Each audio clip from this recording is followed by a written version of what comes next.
खबर उत्तर प्रदेश प्रयागराज से।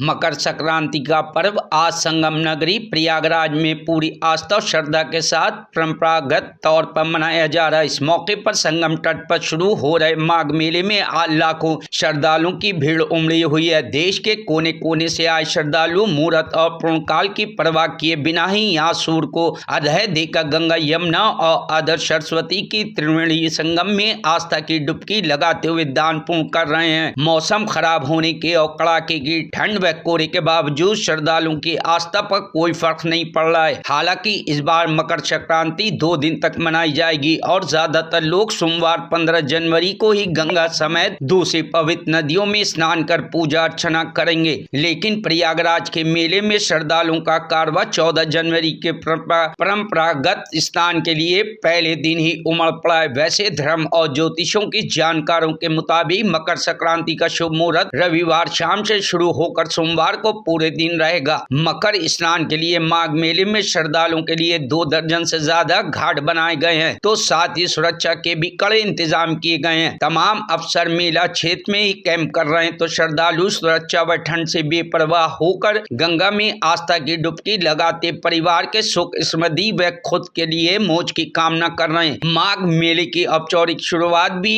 15 जनवरी से होगी। ये मकर संक्रांति का पर्व है और प्रातःकाल से ब्रह्म मुहूर्त से लाखों की संख्या में श्रद्धालु संगम और विभिन्न स्नान घाटों पर आकर लगातार स्नान कर रहे हैं। और ये ठंडक होने के बावजूद भी आप देख रहे हैं कि लगातार श्रद्धालु बड़ी संख्या में आ रहे हैं।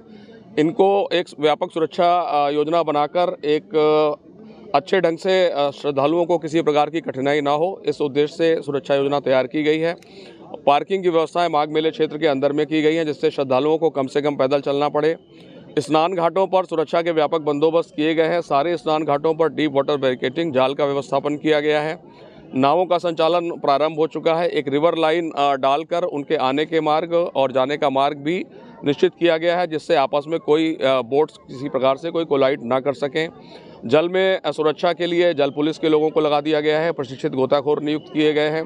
फ्लड कंपनीज के जवान नियुक्त किए गए हैं। रेस्क्यू पर्पसेज से एसडीआरएफ की और एनडीआरएफ की टीम भी जल में मौजूद हैं।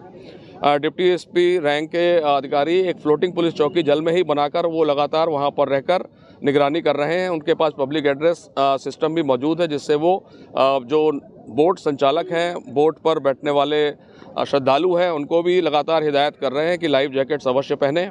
और कोई किसी भी प्रकार की मोटर बोट का संचालन हम लोगों ने प्रतिबंधित कर रखा है। केवल रेस्क्यू पर्पसेस के लिए जो है मोटर बोट का संचालन अनुमन्य है। इसके अलावा पूरा जो माघ मेला क्षेत्र है सीसीटीवी कैमरों से आच्छादित है। ड्रोन कैमरों के माध्यम से भी आवश्यकता अनुसार हम लोग नज़र रख रहे हैं। जो हमारा ICCC है ये 24/7 एक्टिवेटेड है। साथ ही साथ खोया पाया केंद्र की व्यवस्था की गई है। इस प्रकार आप और देख रहे हैं कि यहाँ पर RAF की टीमें भी मौजूद हैं, ATS के कमांडोज भी मौजूद हैं। विभिन्न प्रकार उत्तर प्रदेश की पुलिस की इकाइयाँ यहाँ लगातार अपना अपना योगदान दे रही हैं। घुड़सवार पुलिस भी लगी हुई है। सारी व्यवस्थाएं सुनिश्चित की गई हैं। Bureau report, news hub Bharat.